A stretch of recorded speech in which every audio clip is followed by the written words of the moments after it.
कुर्वन्तु जगता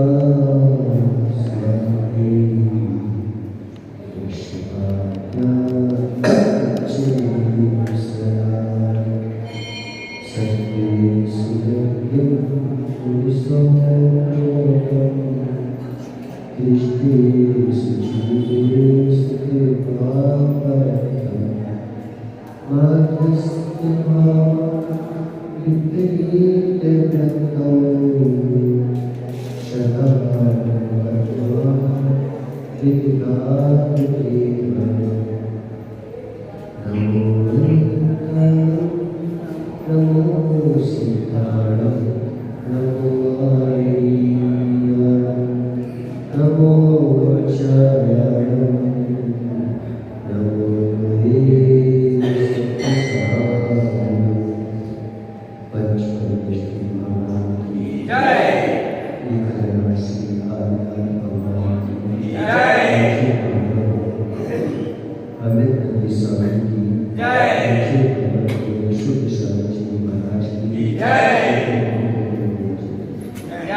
यहाँ पर आचार्य भगवान अमित गति स्वामी जो है परमात्म स्वरूप की परम उत्कृष्ट दशा का वर्णन है।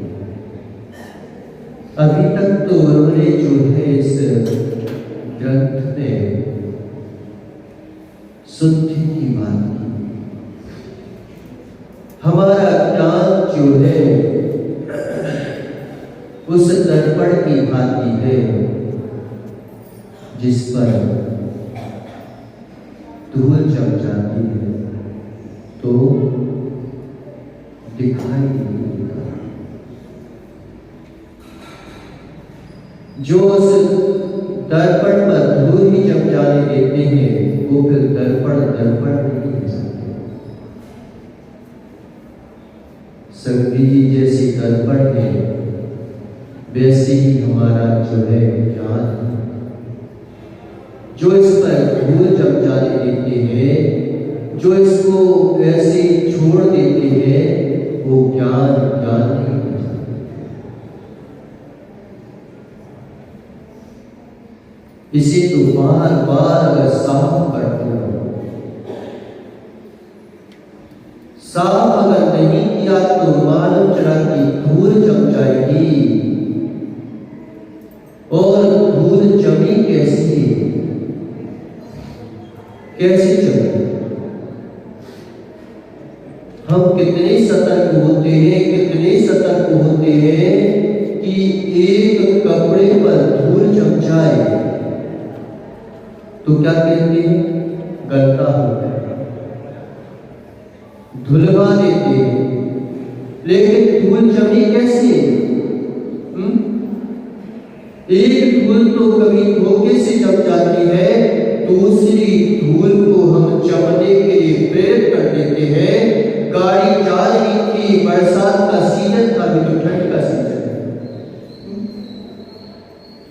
बरसात का सीजन था, गाड़ी जा रही थी, आप रोड पर जा रहे थे और एकदम गाड़ी निकल जाती है, कीचड़ उचट जाता है और आप एकदम चीख पड़ते हैं, मिस्टर कहां जा रहे हो? ध्यान नहीं देंगे। अब वो अगर बढ़ जाए तो बाल हवा में उड़ जाए, लेकिन कहीं उसे सुन लिया तो पीछे का एक तो पहली बार तुम्हारे गंदे कपड़े हुए तो उसके धोखे से हो गए, दूसरी बार गंदे कपड़े हमने खुद करवा लिए। उसको बुला करके, उसको आमंत्रित करके कि ये मिस्टर तुम कहां जा रहे हो? इतना बुला कि अब वो पुनः गाड़ी पीछे लेके आया, फिर से कीचड़ हो गया। ऐसे ही क्रोध की आवाज में और भावों की आवाज में कर्म आपको जो है ढकना चाहते हैं, उन कर्मों की आवाज को हम और बढ़ावा देते हैं कि ये मिस्टर कर्म आप कहाँ कर रहे हो, क्या कर रहे हो। और जैसे ही कर्मों को प्रेरित किया वो कहते कि अब पहले तो करते हुए थे तो धोखे से हुए थे, ज्यादा नहीं हुआ था, अब वो मार्ग की लड़ने आएगा तो जानबूझ के देखेगा कि कहां कीचड़ जा रहा है, उसी जगह पर उसी जगह पर ऐसी हमारी आदत पड़ गई है कि हम जो है जहां हमारे कर्म धुलने के लिए होते हैं तो हम तुरंत बौखला जाते हैं। कपड़ा गंदा हो गया है तो भाई हम क्या करते हैं, पहली बात तो ऐसा होता है कि तुम कितना ही साफ कर लो गंदा पुनः हो जाता है, पुनः गंदा हो जाता है। साफ कमरे को रखो तो भी गंदा हो जाता है, महीने भर बाद देखो तो भी गंदा हो जाता है। इसी बार बार सफाई करने की आवश्यकता है। हमें तो पता है, पता हम क्या बोलते हैं पंकज भैया, ये बातें तो हम भी जानते हैं, कुछ मत करो, क्षमा के लिए कुछ मत करो, ये बातें तो हम भी जानते हैं, ये तो हमने सुन रखा है। हमें तो कुछ करने के लिए बताओ आपको क्या करें। हमें ये तो पता है कि माल के लिए भाई शांत बैठे हो मृदुता के लिए, लेकिन हमें ये बताओ कि हम बैठे कैसे रहे शांत। हम उस समय जो है कि अगर शांत बैठे हो तो ही भावना से भर जाते हैं। दो प्रकार का अहंकार होता है, एक मान रूप अहंकार, एक हीन भावना रूप अहंकार। एक हीन व्यक्ति का अहंकार, एक उच्च वस्तु का अहंकार। ये मत सोच लेना कि मां जिनके पास पैसा है वो ही अहंकारी होते हैं, जिनके पास धन है दौलत है वो ही अहंकारी होते हैं। अरे उनके पास तो बहुत है, हो सकता है कि वो व्यक्ति अहंकार में भी ना हो और एक नीच व्यक्ति अहंकार में बैठा हो। उनका अहंकार नीच कैसे होता है। आज जो है अरे भाई तुम तो बड़े घराने के हो, तुम तो बड़े घर के हो, इस प्रकार से पता प्रभावित करते हैं बच्चे बच्चियों को। अब तुम हमारी तरफ क्यों ध्यान दोगे, अब तुम हमें क्यों चाहोगे, अब तुम हमारी बात क्यों मानोगे, तुम तो बड़े घराने के हो।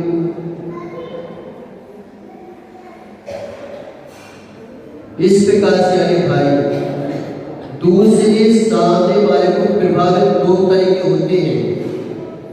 एक तो अपनी हीनता दिखा देना, और जो बड़े होते हैं वो वैभव दिखा के अपने आप ऊपर प्रभावित करते हैं। दोनों प्रकार से प्रभावित करते हैं लोग, नहीं करते। एक क्रोध दिखाकर प्रभावित करता है, एक क्षमा दिखाकर प्रभावित करता है। जिसमें कुपत नहीं लड़ने की वो क्षमा दिखाकर प्रभावित करता है, और जिसमें कुपत है लड़ने की वो जो है क्रोध दिखाकर प्रभावित करता है।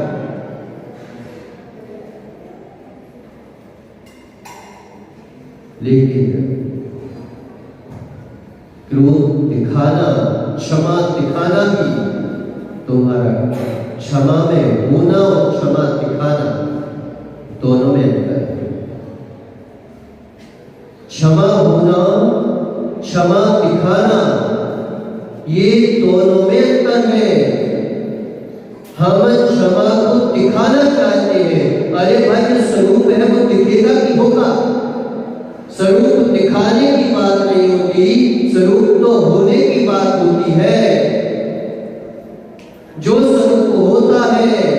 उसमें दिखाना नहीं पड़ता, वो दिखता है, उसमें चेहरा भी दिखाई देगा। ऐसा नहीं कि दिखाई ना देगा। साधना साथ के क्या अनुमान है? साधन से साथ का ज्ञान होता है। ठंडी हवा चलती है तो पता चल जाता है कि कहीं पानी गिरा होगा। क्या दिख रहा है पानी? दिख रहा है क्या पानी? कहीं कह रहे थे कि भाई कहीं पर बर्फ गिर रही है। अरे कहाँ गिर रही है? बर्फ गिर रही है क्या? अरे भाई ठंडी हवा तो लग रही है ना, ठंडी हवा चल रही है। इसी ठंडी हवा को देख करके हम जान जाते हैं कि कहीं बर्फ गिरा है। जिसी प्रकार से जो क्षमा में होता है उसका क्षमा भाव दिखता है, लेकिन जो दिखाता है उसमें क्षमा भाव होता नहीं। आप जो है एसी कूलर में ठंडी हवा दिखाते हो। एसी कूलर होता है ना, अब व्यवस्था कर ली, कब तक है वो? कब तक रहेगी वो ठंडी हवा? जब तक तो उस कमरे में बैठे हो तब तक ठंडे हो, और जैसे ही बाहर गए तो दूल्हे गर्म हो जाओगे।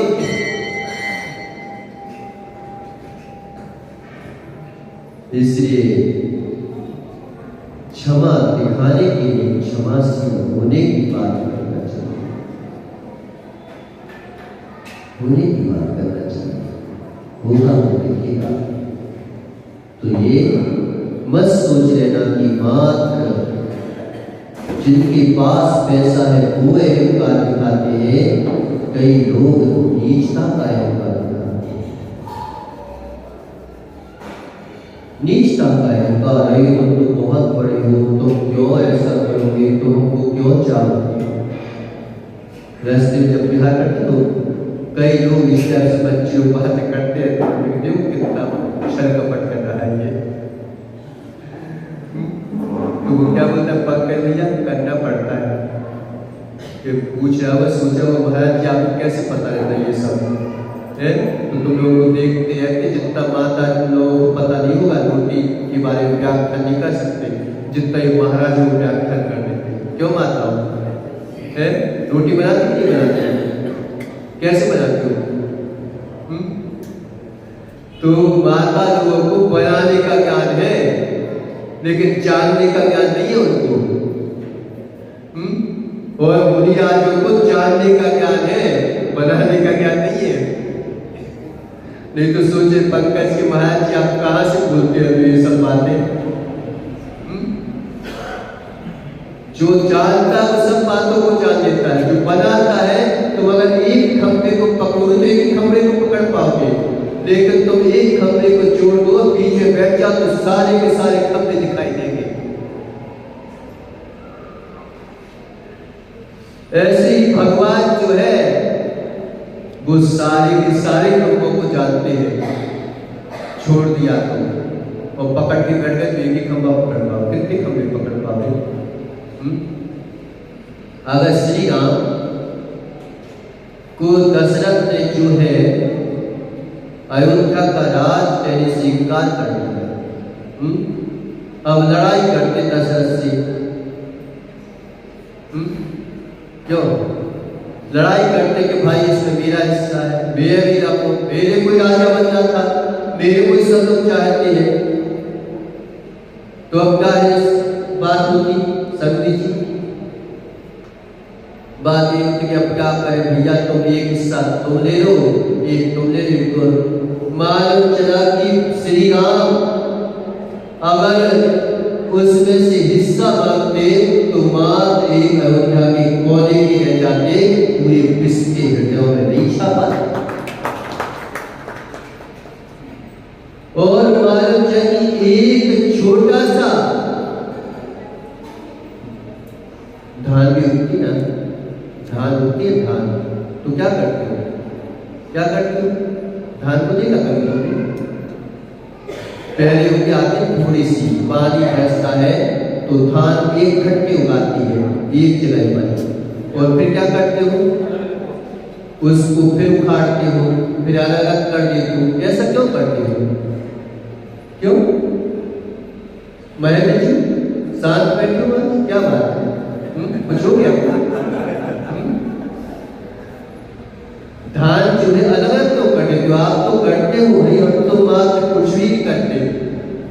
धान को जो है पूरे खेतों में फैला देते हैं, अच्छी खासी उगाई थी, पानी बरसता था, खाद वगैरह सब कुछ मिल गया था, अब उसको जो है पूरे खेत में क्यों फैला देते हो? क्यों फैला देते हो? नहीं पता।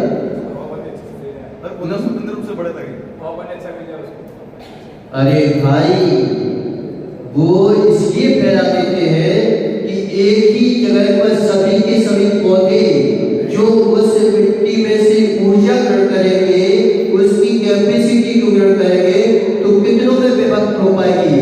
तो वो जो धान जो है वो धान तक पहुंच नहीं पाएगा पौधा, उसके पहले ही सारे उसमें बढ़ जाएगी।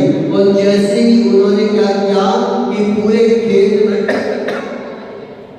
खेत में फैला दिया, तो सारी ऊर्जा जो है विभक्त हो गई, तो सबने अपने अपने जो है ग्रहण कर ली और उसमें अपने आप का विकास कर दिया और धान पैदा हो गया। नहीं तो वो धान जो है मात्र क्या घास फूस तक रह जाती, घास फूस से आगे नहीं बढ़ पाती। इसलिए विनीत भैया घर छोड़ना पड़ता है, तभी विकास होता है। विकास करना है तो छोड़ना पड़ेगा। देखो आप बच्चों को भी बाहर भेज देते हो, छोड़ना पड़ता है नहीं छोड़ना पड़ता है? जब थोड़ा विकास करना पड़ता है तो थोड़ा छोड़ना पड़ता है, जब पूरा विकास करना पड़ा तो पूरा ही छोड़ना पड़ता है। अब सोच लो क्या करना है।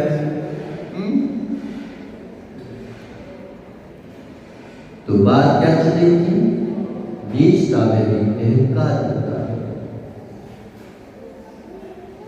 इस बात को कहने वाले बहुत कम होते हैं और इसी बात से हम जो है नीचता रहते हैं। देखो तुम्हारे पास तो बहुत है, तुम बड़े अहंकारी होते हो, तुम ये क्यों बोल रहे हो? ये बोलना आवश्यक क्यों था? क्या आवश्यकता? मतलब कि तुम जो हो, तुम भी अहंकार की पुष्टि तो तुम भी चाहते हो। और नीचता का अहंकार पता कैसा होता है? ऐसा अहंकार होता है कि मैं दूसरे को मार सकता हूं। अरे तू तो मार भी सकता है, मैं तो मार के उसके जो है सामने बैठ के खाना खा सकता हूं। और तो और इतनी नीचता पर आ जाते हैं लोग कि जो है मुर्दे के ऊपर बैठकर खा सकता हूं, मुर्दे को नहीं खा सकता। अभी हमें समझ में आ रहा था कि वो अहंकारी नहीं है, वो तो नीचता का अहंकारी है। जब महाभारत का युद्ध हुआ तो भूमि का चयन करने की बात हुई कि भाई भाई को लड़ाई करना है, पराये पर हथियार उठाना बहुत आसान है। एक दिन बताया था ना कि श्री कृष्ण अर्जुन जैसा पार्थी धनुर्धारी जिसने इसके पहले युद्ध नहीं किए थे क्या?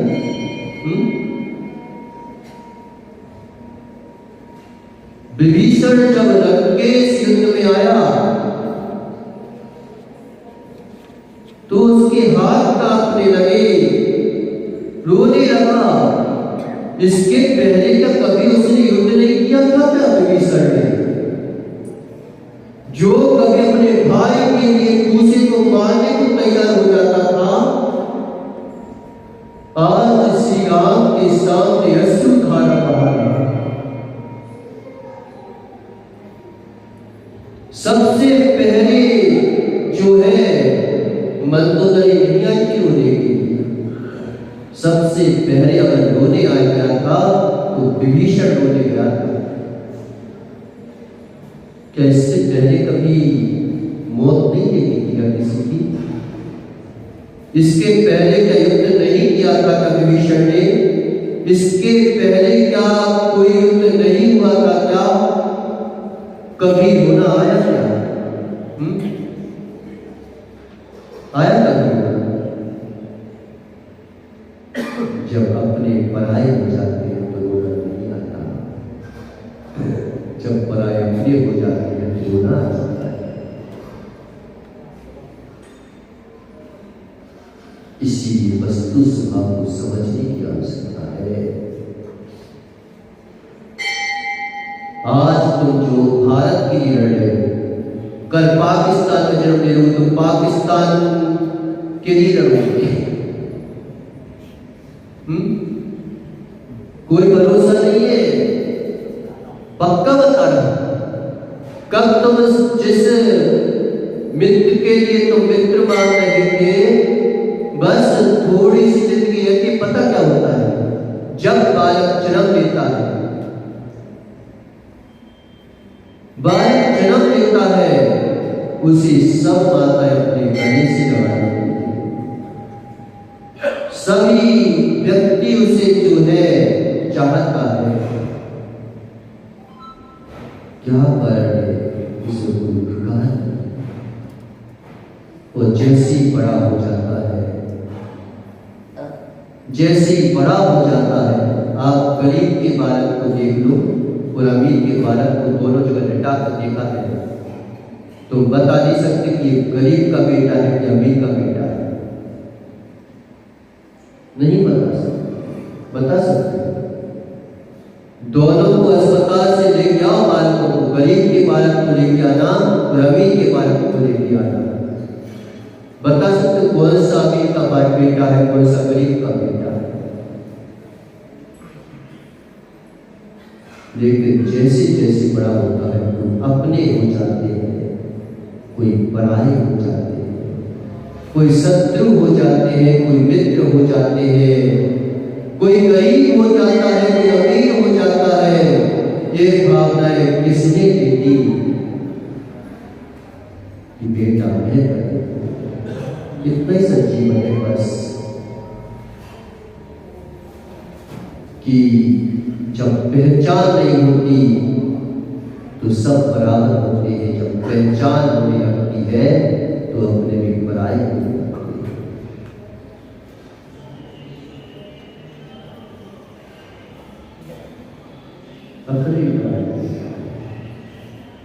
यही जीवन का मूल चलता है।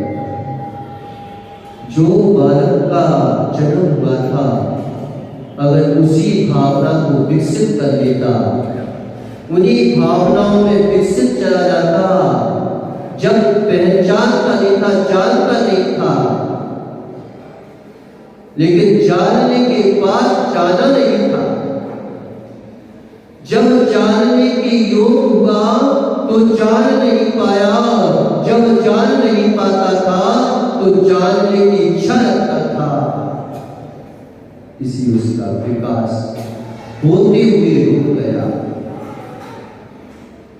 विकास नहीं कर पाया। दिख रहा है विकास, लेकिन आज तक हमने विकास नहीं किया। जो युद्ध हुआ था अपनी पढ़ाई हो गए।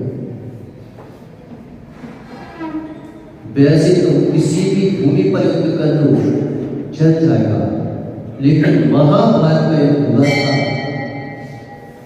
तो दोनों सेनाओं ने कि भाई अब तो युद्ध छिड़ने वाला है, अब क्या किया जाए। तो उन्होंने बोला कि युद्ध किया कैसे जाए, दोनों भाई भाई हैं, भाई भाई को लड़ाना है। भाई कभी अलग हो ही नहीं सकता। जब तक कोई वस्तु आना चाहे, दीवार खड़ी हुई नहीं है घर में, तो कोई ना कोई भेद पड़ रहा है, तभी दीवार खड़ी हुई।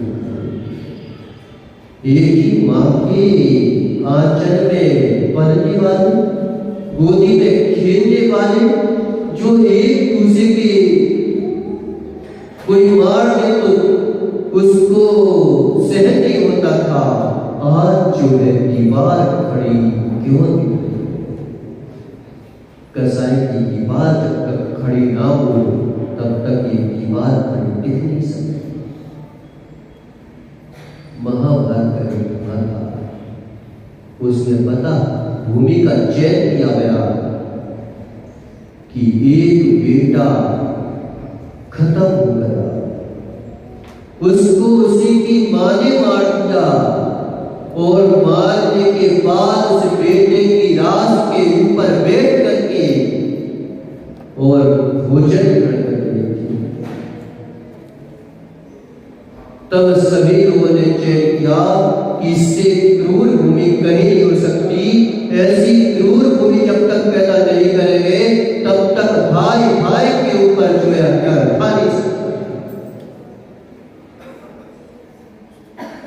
हम जान करके बुद्धि भ्रष्ट करते पापों के लिए।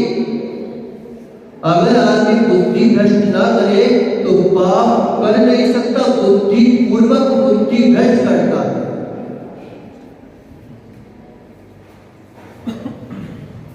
नारकियों को कितने कुछ सम्यक दृष्टि नारकी होगा ना, उसको भी युद्ध करना ही पड़ता है, क्योंकि बाकी बगड़ाएं असुतर देश्या रहती है। वहां पर आदमी सोचे भी सही कि मैं अच्छा विचार कर लूं, अच्छा सोच लूं, अच्छे परिणाम करूं, तीन कंकर प्रकृति का बंधक जीव भी वहां पर अच्छे परिणाम कर नहीं सकता,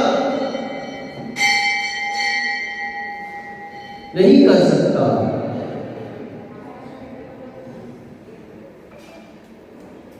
इसलिए आज हमें अच्छे परिणाम करने का मौका प्राप्त है तो तुम कर सकते हो।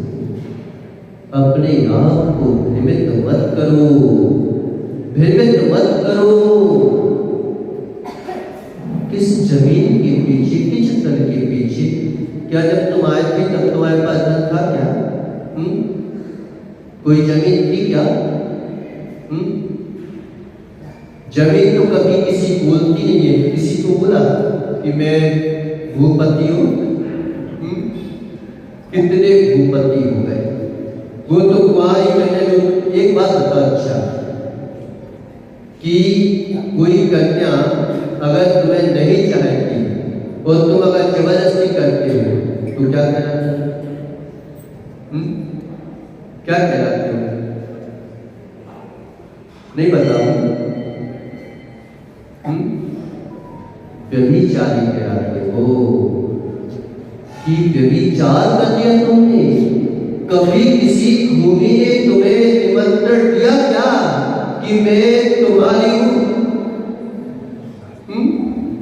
और उस भूमि के पीछे तुम जो लड़ रहे हो तो बताओ, उस कन्या के पीछे लड़ रहे हो जो तुम्हें कभी चाहती नहीं है।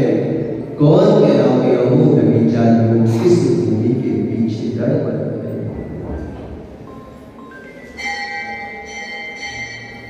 एक सीमा खींचती पाकिस्तान, एक सीमा करती हिंदुस्तान, ये हो गया कि तो बन गए। कौन किसका होता है? कौन किसका होता है? कसाय, मान कसाय, मान कसाय जानने देगी, मानने देगी। सीधी है वो तो मान करके मान, इसी को मान बस और किसी को मत मान।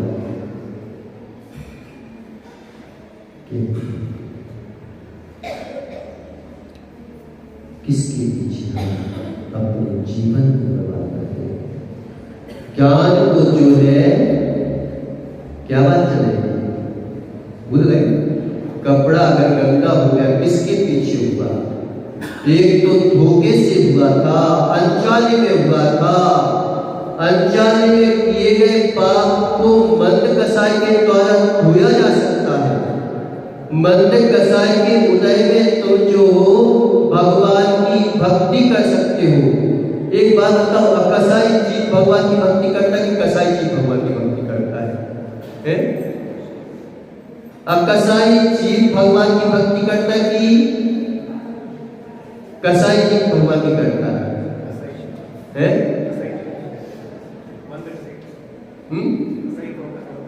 कसाई जीव भगवान की भक्ति करता है, अकसाई जीव भगवान की भक्ति नहीं करता, वो तो भगवान होता है। कसाई के उदय में ही भगवान की भक्ति की जाती है, भगवान की आराधना की जाती है, भगवान के गुणगान किए जाते हैं। लेकिन कसाई के ये नहीं की जाती। कसाई में तो की जाती है, कसाई के उदय में तो भगवान की भक्ति की जाती है, लेकिन कसाई के लिए भक्ति नहीं की जाती। नहीं तो मान लीजिए कि महाराज जी हम तो कसाई है, कसाई को लगे करें तो कसाई करेंगे, भगवान के लिए कसाई करोगे ना तो पक्का बता रहा हूं कसाई ही बढ़ेगा, संसार की ही गति। इसलिए कसाई के उदय में तो करो, लेकिन कसाई की भक्ति मत करो।